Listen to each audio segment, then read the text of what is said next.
The snow fell in heavy sheets outside the cabin, blanketing the already white landscape of Datan in another layer of pristine frost.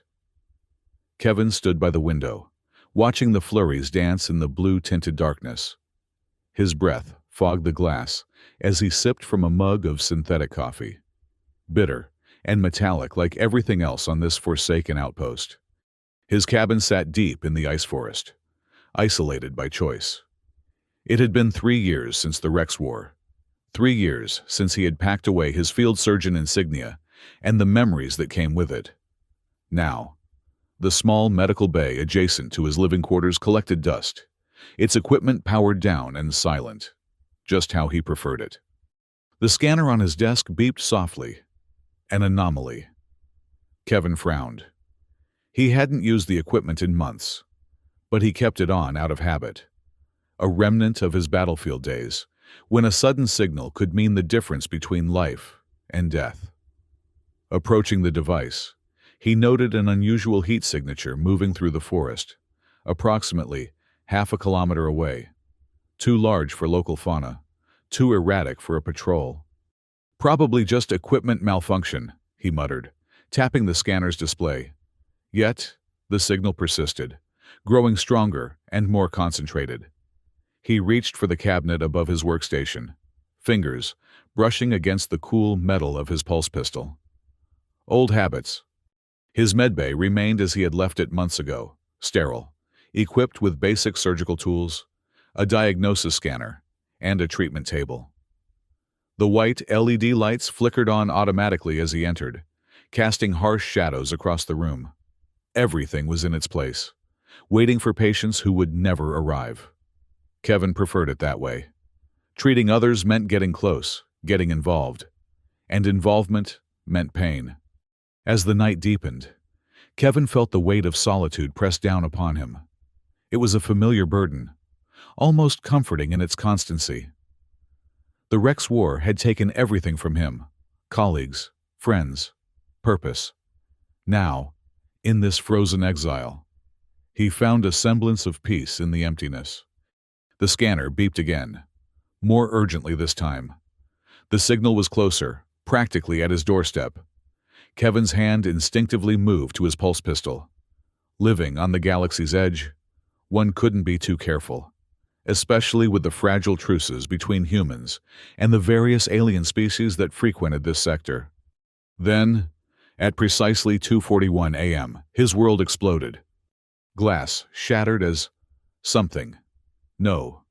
someone crashed through his window in a spray of crystalline fragments and snow.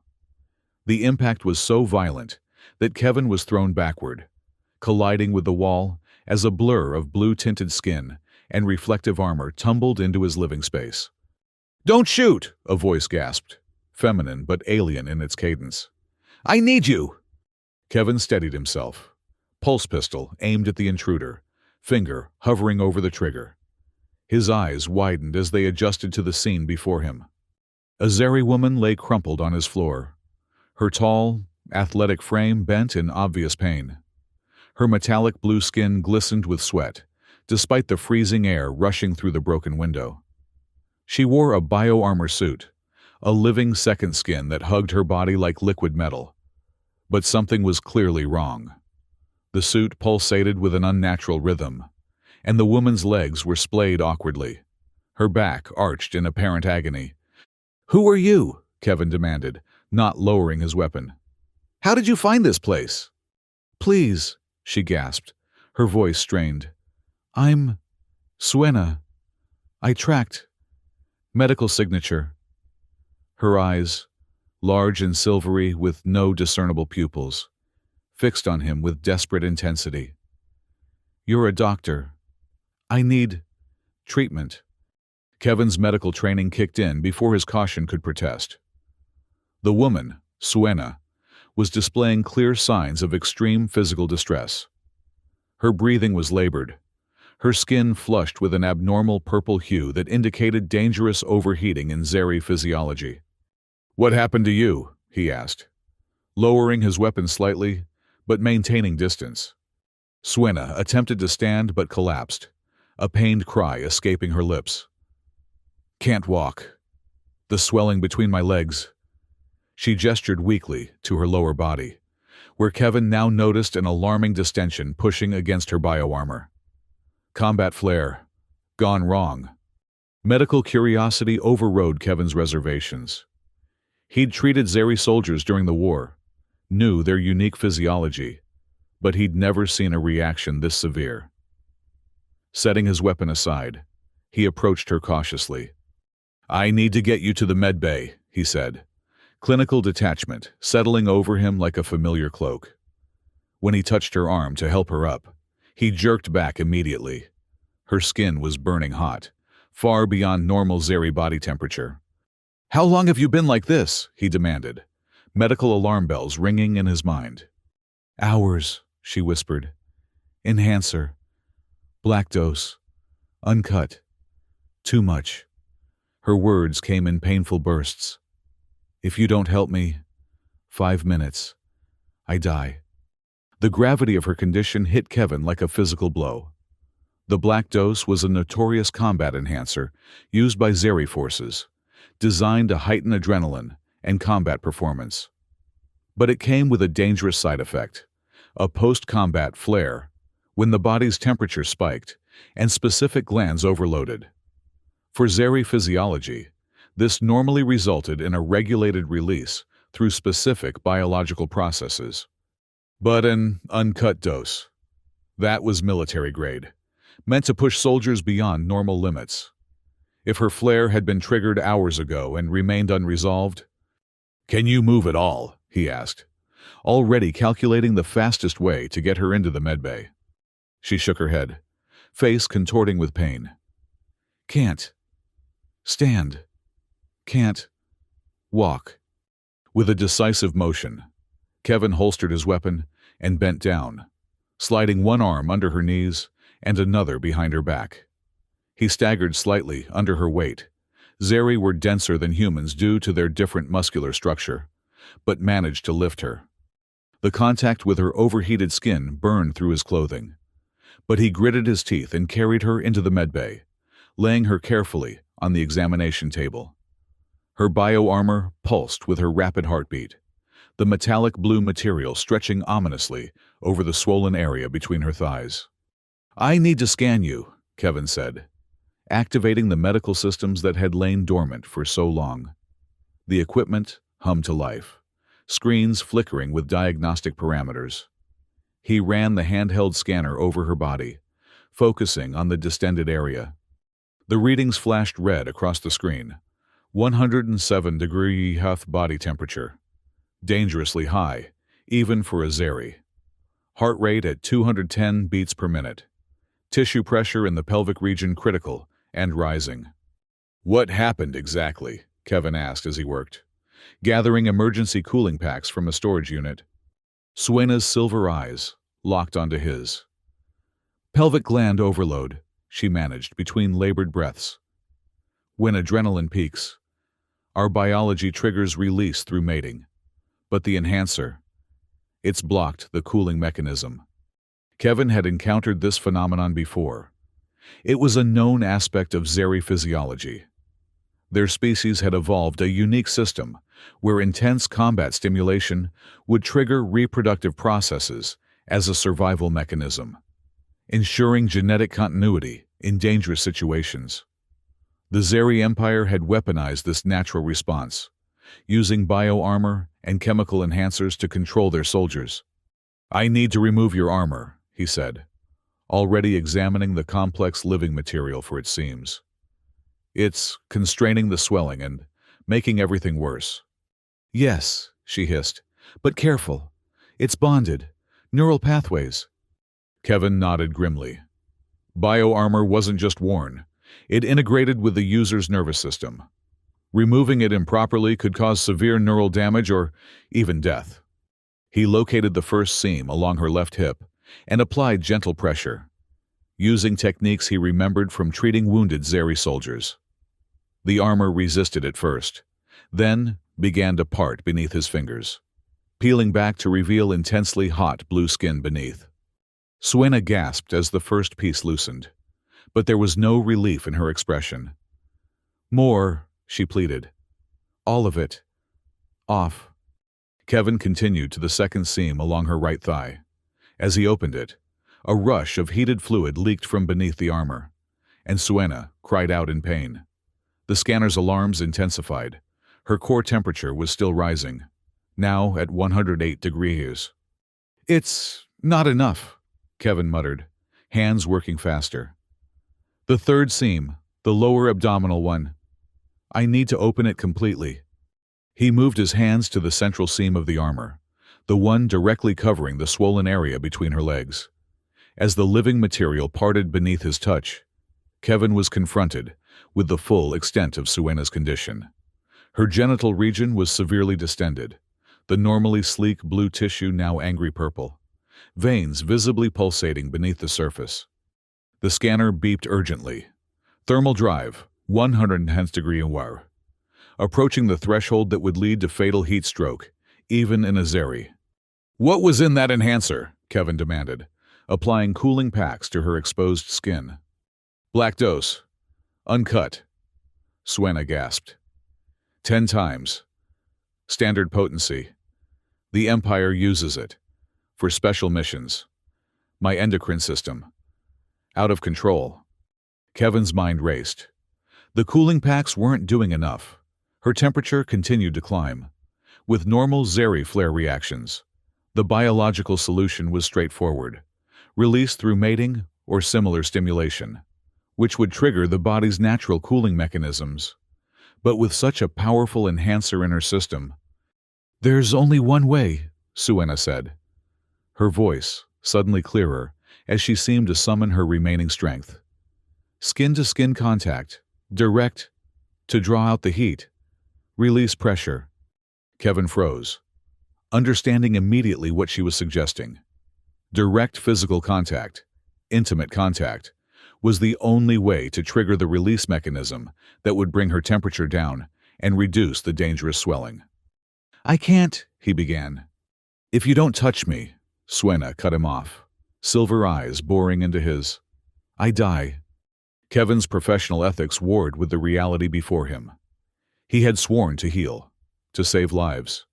But this crossed a boundary he had carefully maintained throughout his medical career, especially with an alien woman he'd just met, who had literally crashed into his life minutes ago. Yet her biology was shutting down before his eyes. The scanner now showed 111 degrees, 1 degree away from critical neurological damage. There must be another way, he insisted, adjusting the cooling packs and examining the medical cabinet for alternatives. No time, Suena groaned, her back arching as another wave of pain racked her body. Please. I consent. I need this. Kevin stared at her, seeing the desperation and trust in her gaze. The seconds ticked by, each one bringing her closer to death. His training had prepared him for battlefield medicine, for making impossible choices when lives hung in the balance. With a deep breath, he made his decision. Tell me exactly what I need to do, he said, his voice steady despite the storm of emotions within. Relief washed over Suena's features. Place your hands directly on the swelling, your body temperature. We'll draw out the heat, the pressure. We'll help release blockage. Kevin hesitated just a moment longer, then placed his hands gently on her thighs, near the swollen area. The heat was shocking, like touching a hot pan, but he kept his hands in place. Suena moaned, a sound of both pain and slight relief. More pressure, she instructed through gritted teeth. Directly on. The center. Steeling himself, Kevin moved his hands to the most swollen part of her anatomy. The tissue pulsed beneath his touch, and Suena's back arched again, this time with a different quality to her vocalization. Is this helping? He asked, clinical concern overtaking his discomfort. Yes, she breathed. Temperature, dropping, but not fast enough. The scanner confirmed her assessment. 111 degrees Av had become 110 degrees. But the decrease was too slow. At this rate, They wouldn't beat the 5-minute deadline she had mentioned. "What else can I do?" Kevin asked, increasing the pressure slightly. Suena's silver eyes met his, filled with both fear and determination. More contact, closer. Understanding dawned on Kevin. "You mean—" "Removal of barriers," she confirmed. "Your clothing, more skin contact." Kevin's professional reserve wavered. This went far beyond standard medical practice. Yet the evidence was clear on the scanner. The direct skin contact was working, just not quickly enough. Outside, the snowstorm intensified, rattling the cabin's old frame. The power fluctuated, causing the lights to flicker ominously. In that moment of semi-darkness, Kevin made another choice. He removed his shirt, exposing his torso to the chilled air of the medbay. Then, with clinical precision, he placed his bare chest against Suena's abdomen, maintaining hand contact with the swollen area. The effect was immediate and startling. A wave of sensation passed between them, not just heat transfer, but something more profound. Kevin felt her pulse suddenly racing through his own veins, a bizarre echo of her biological rhythms within his own body.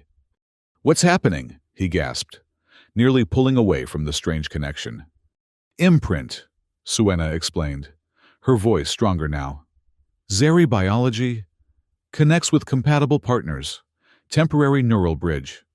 The scanner showed her temperature dropping more rapidly now. 109 degrees, 108 degrees, but still not fast enough. The swelling remained critical.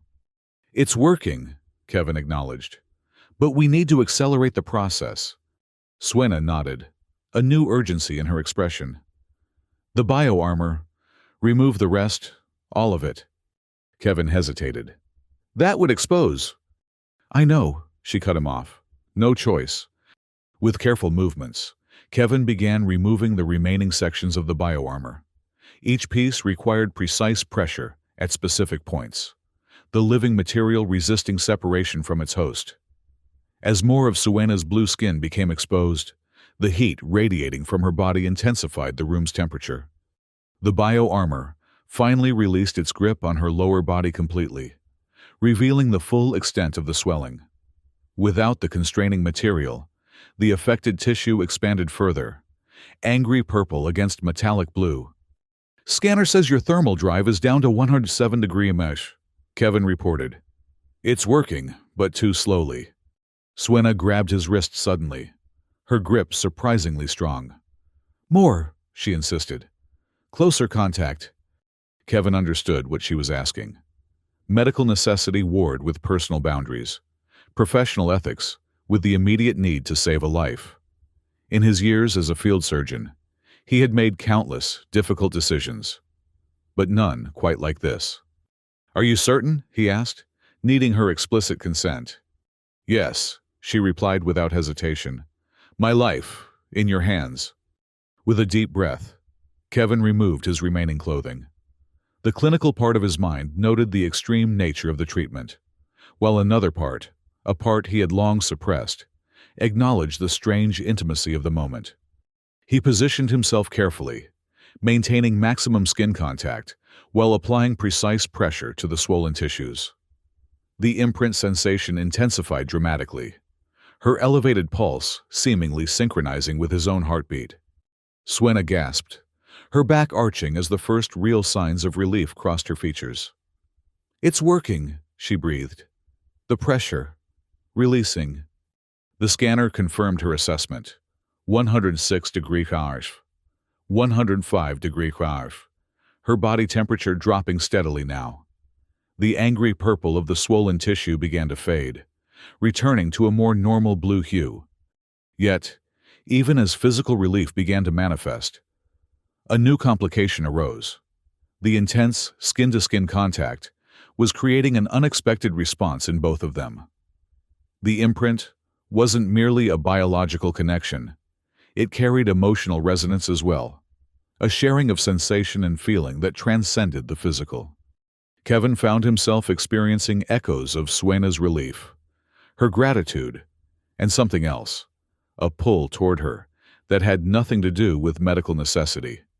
From her widened eyes and the way her hand clutched at his arm, she was experiencing something similar. "This is unexpected," Kevin managed, trying to maintain professional distance despite their physical proximity. "Imprint does this," Suena explained, her voice steadier now. "Creates bond, temporary but strong." Outside, a new sound cut through the howling wind, the distinct whine of propulsion systems, patrol craft. "They're looking for me," Suena said, alarm flashing across her features. "Empire patrollers. They track heat signatures, especially flare patterns." Kevin's tactical training kicked in. "How many?" "Standard patrol, 3, maybe 4. The immediate medical crisis might be resolving, but they were far from safe. If Zeri patrollers discovered them, both would face severe consequences. Harboring a fugitive from the Empire carried heavy penalties, and from Suena's desperate flight, it was clear she wasn't leaving with their blessing. "Scanner shows 103° F now," Kevin reported. "Still high, but out of the critical range." Suena nodded, relief evident in her expression. "The swelling, decreasing too." Indeed. The distended tissue was visibly returning to normal proportions, the angry coloration fading.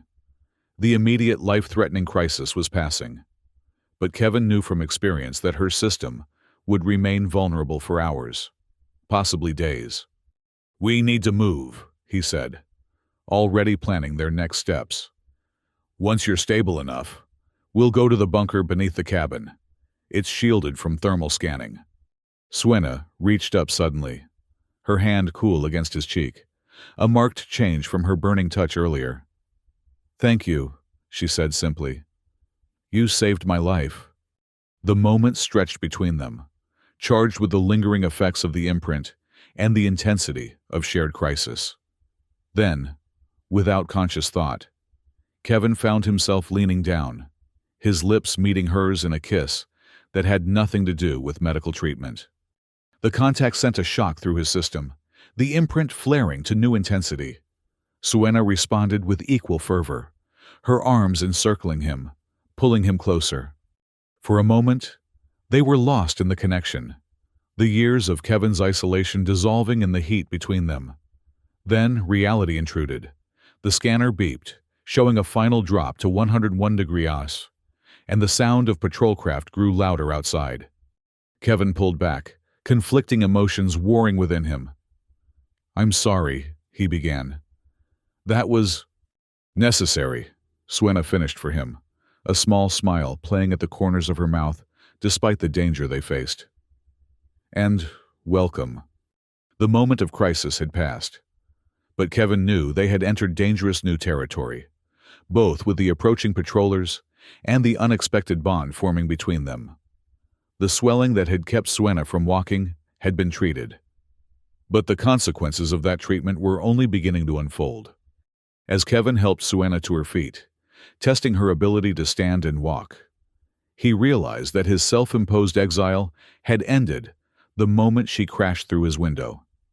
Whether he was ready or not, he was involved again, with her, with the conflicts that had driven her to his doorstep, and with his own long-suppressed emotions.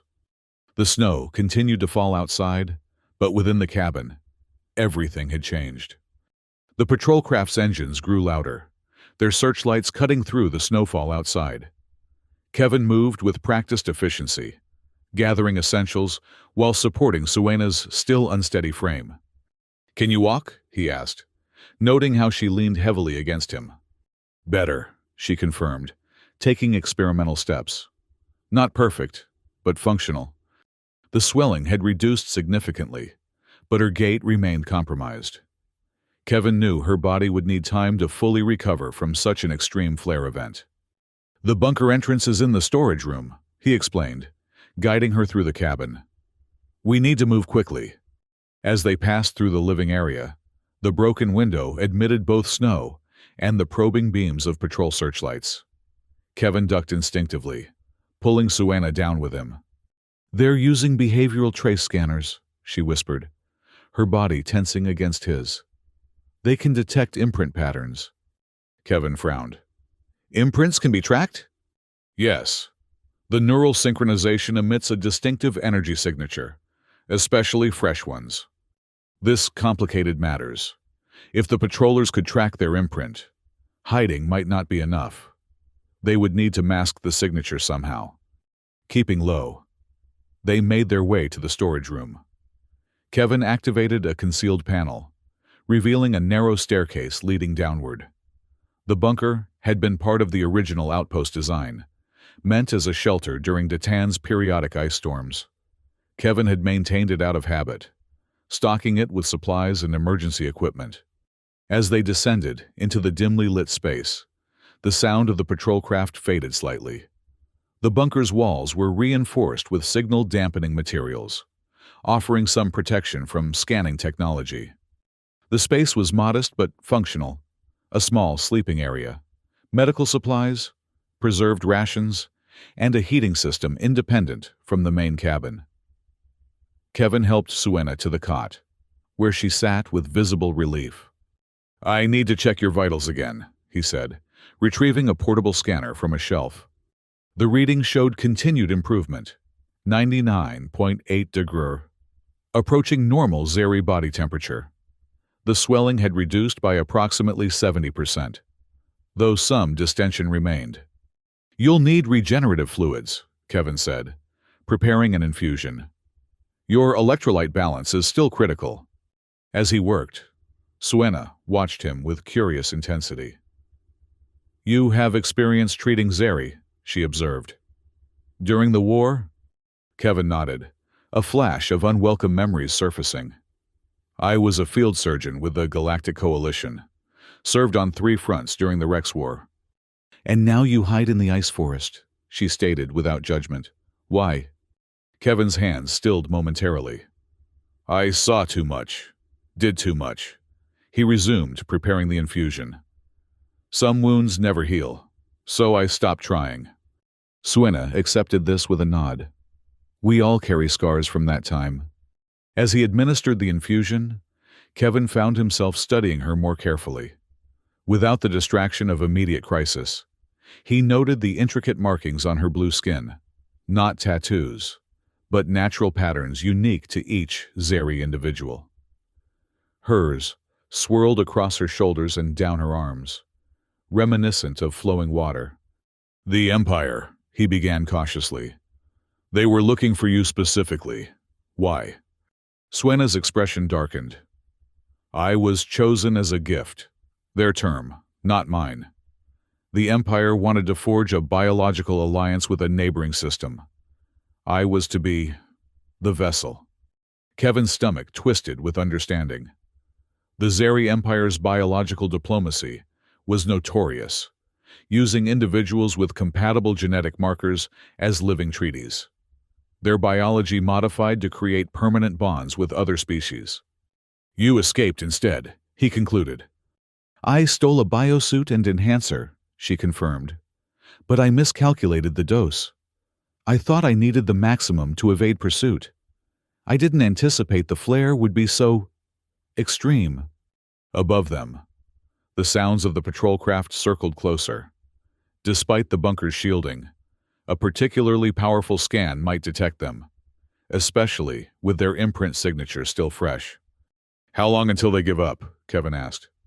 "They won't," Suena replied grimly. "Not until they find me or confirm my death. I know too much about their new enhancer program." Kevin absorbed this information, tactical assessment mixing with growing concern for her safety. "Then we need a better plan than just hiding." For the next hour, they spoke in hushed tones, sharing histories and formulating strategies. Suena detailed the Empire's enhancer program, how they were developing more potent versions to control their soldiers more effectively, turning them into living weapons without free will. Kevin recounted his experiences during the Rex War, the atrocities he'd witnessed on both sides, and his eventual withdrawal from conflict. As they talked, the patrol craft's search pattern widened, the sound receding temporarily. but both knew the respite was temporary. "You should rest," Kevin advised, noting Suena's drooping eyelids despite her attempt to remain alert. "Your body needs to recover." She nodded reluctantly. "Wake me if they return closer."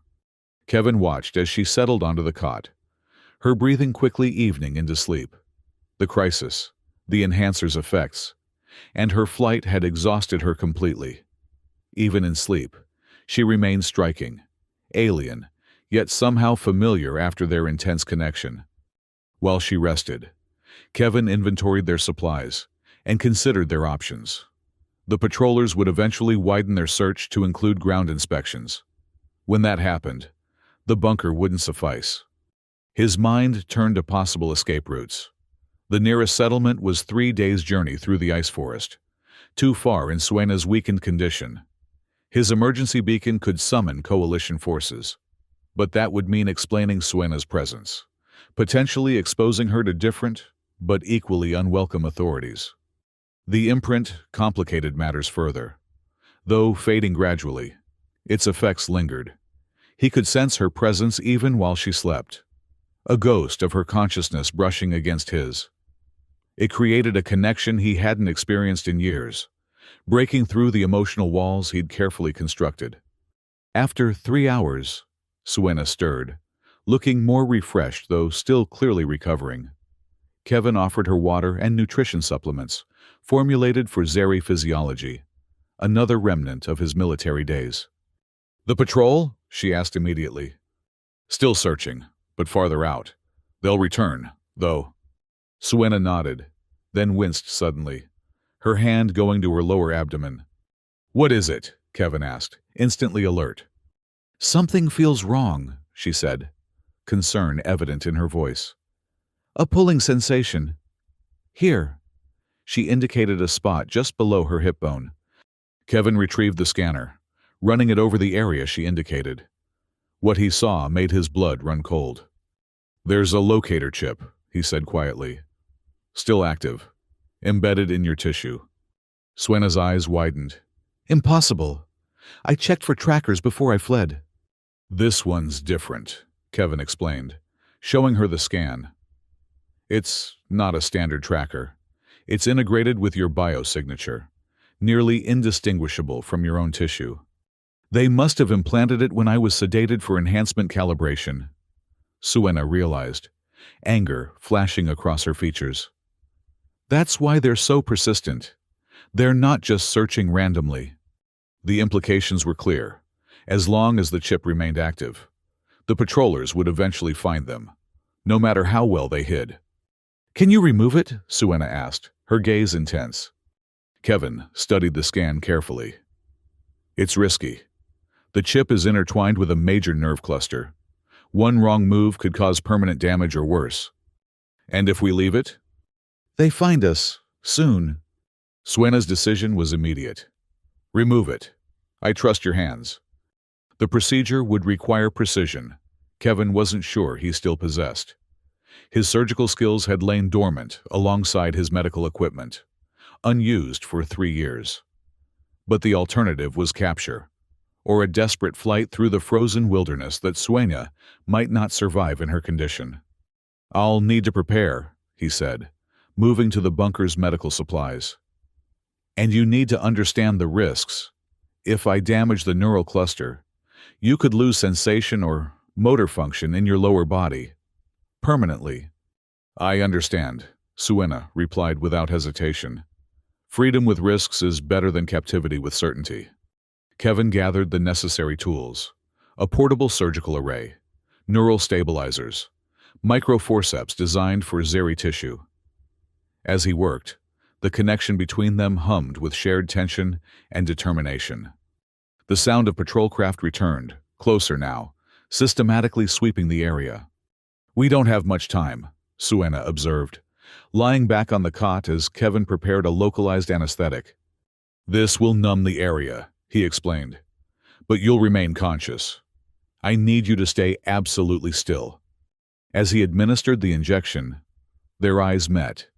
In that moment, Kevin felt the full weight of her trust, a trust he wasn't entirely sure he deserved. given his self-imposed exile and atrophied skills. "Why did you come to me specifically?" he asked suddenly. "There must have been other medical facilities closer." Suena's expression softened slightly. "Your reputation. During the war, you treated Zeri prisoners when others wouldn't. You saw us as people, not just enemy combatants." The answer unsettled him. He had tried so hard to forget that time, to bury the doctor he had been beneath layers of isolation and regret. "That was a different person," he said quietly. "No," Suena countered. "He's still there. I felt him when you saved me." Before Kevin could respond, the anesthetic took effect, and it was time to begin. Using the scanner as guidance, he made a precise incision in Suena's lower abdomen, just above where the swelling had been at its worst hours earlier. The chip was exactly where the scan had indicated.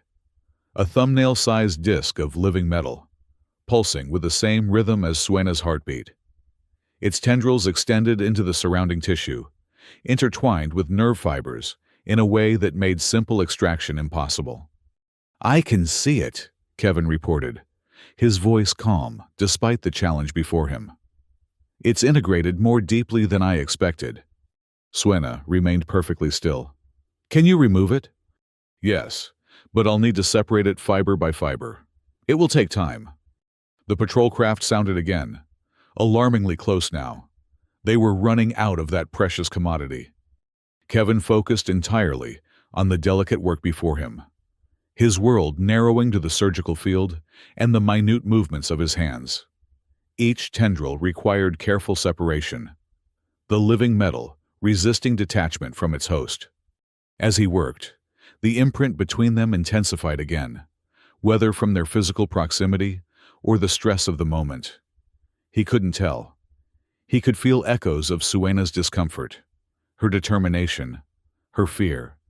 "Almost there," he murmured, as much to steady himself as to reassure her.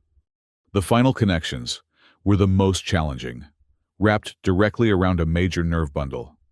One slip would cause devastating damage. Kevin's hands, once the steadiest in the Coalition Medical Corps, trembled slightly. Sensing his hesitation through their connection, Suena spoke softly. "You can do this. I feel your skill." Drawing a deep breath, Kevin made the final separation, the chip coming free in his forceps with a faint, sucking sound. The moment it left Suena's body, it pulsed once brightly, then went dark. "It's out," he announced, quickly sealing the incision with medical adhesive. Suena released a long breath. "Thank you." Kevin placed the extracted chip in a containment unit, designed to block any remaining signal it might emit. With the immediate task complete, the sounds from above suddenly registered again. The patrol craft were directly overhead now, their engines at idle. They had landed. "They're coming," Suena whispered unnecessarily. The extraction must have triggered some kind of alert. Kevin's mind raced. The bunker's entrance was well concealed, but a thorough search would discover it eventually. They needed a diversion. "The chip," he said suddenly. "If we can reactivate it away from here, make them think you've moved." Suena caught his thinking immediately. "The heating system.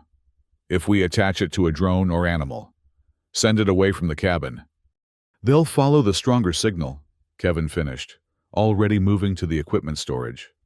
Among his emergency supplies was a small reconnaissance drone, designed for scouting in hazardous conditions, working quickly. Kevin attached the chip to the drone's power source, careful not to trigger its tracking function prematurely. "I'll program it to fly east, toward the mineral springs," he explained. "The heat signatures there might help mask any irregularities in the chip's signal." "How will you launch it without them detecting the exit point?" Kevin indicated a narrow ventilation shaft. "This leads to an outlet 50 meters from the cabin, disguised as a natural rock formation. I used it during ice storms to check conditions without opening the main hatch." As he finished the drone's preparations, heavy footfalls sounded overhead. The patrollers had entered the cabin and were conducting their search. Time had run out. "Now or never," Kevin muttered, activating the drone. The small device hummed to life, the chip glowing as it reconnected to its tracking network.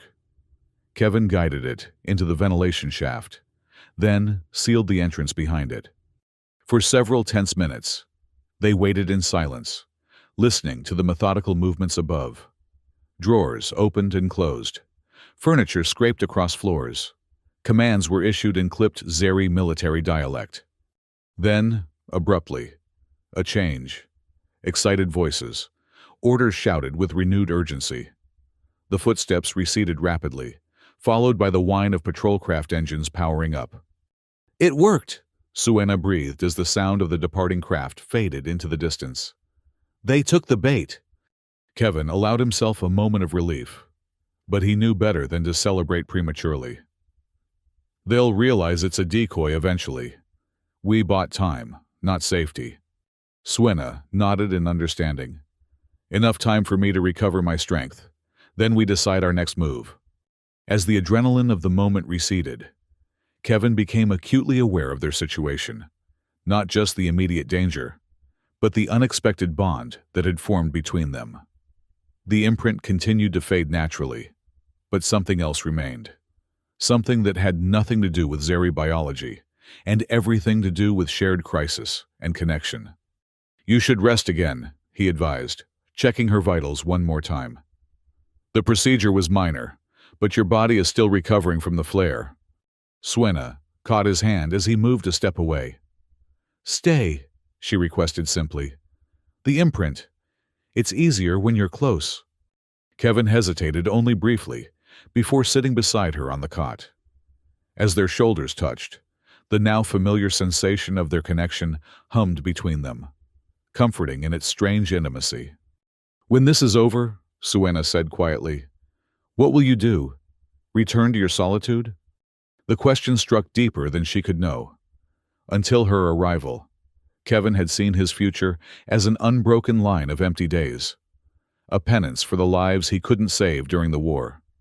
Now, that certainty had been disrupted. "I don't know," he answered honestly. "And you? Where will you go when you're strong enough to leave?" Suena's expression grew distant. "There are others like me, Zeri, who resist the Empire's control. We have safe havens, but they're few and scattered." "You'll rejoin them." "If I can reach them. The Empire will never stop hunting me now. Not after I've escaped twice." The implication hung between them. Her path forward was as uncertain as his, fraught with danger and difficult choices. Yet, in this moment of temporary safety, those decisions could wait.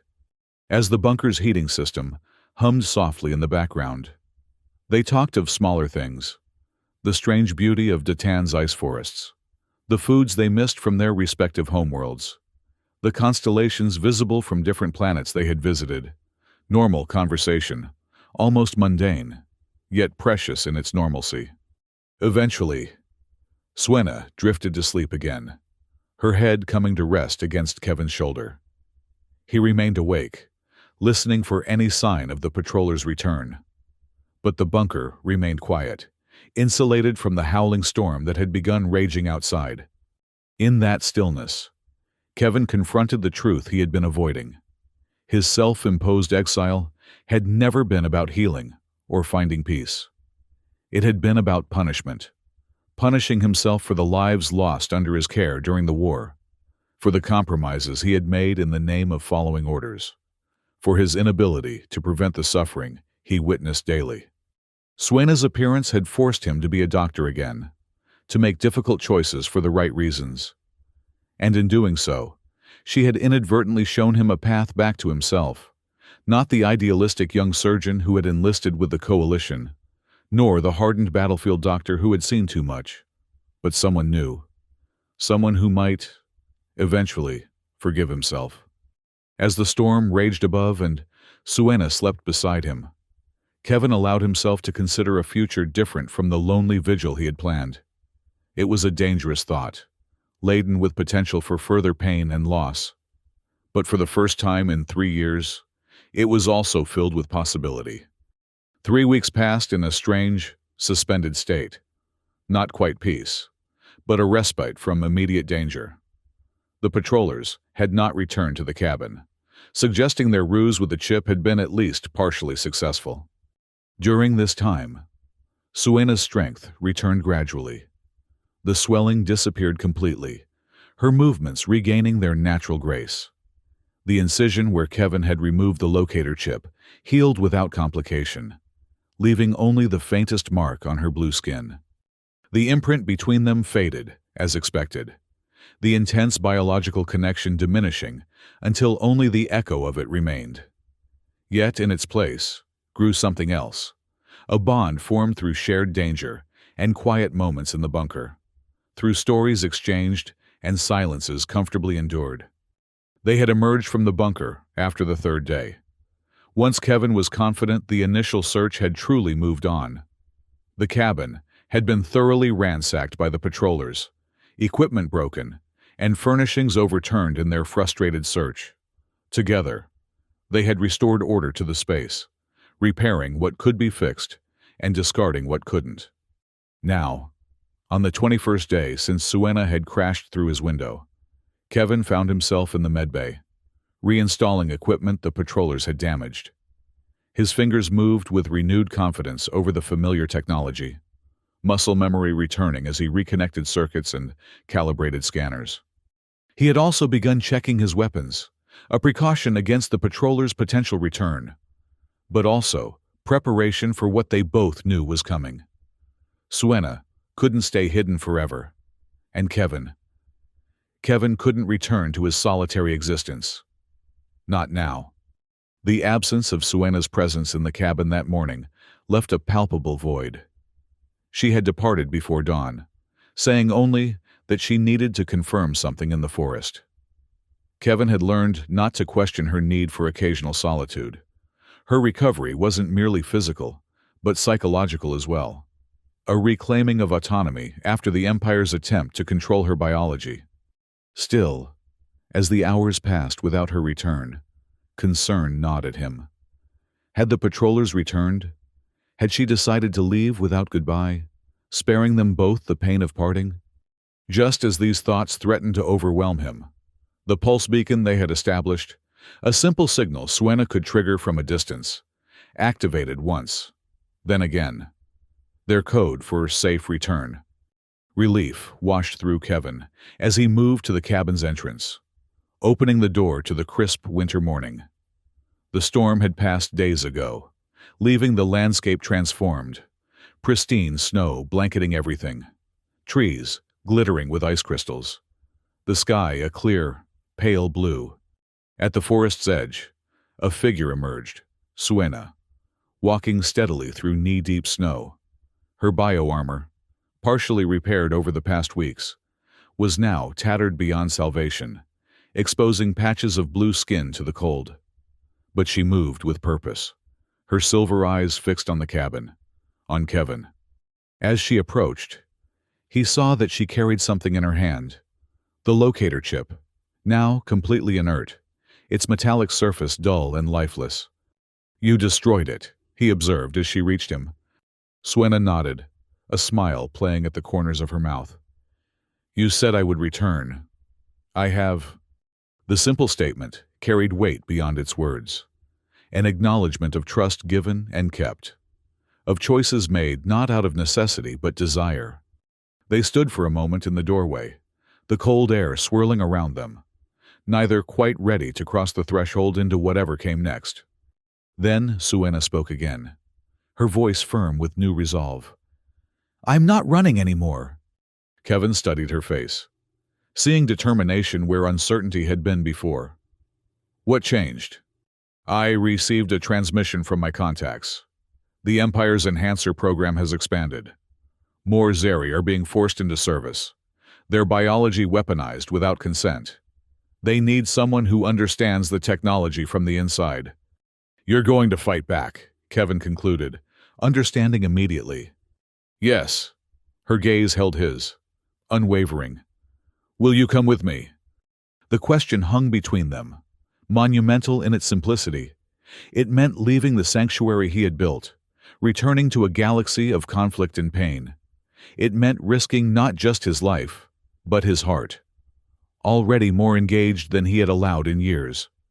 Yet, looking at Suena, strong, determined, somehow both alien and intimately familiar, Kevin found the answer came easier than expected.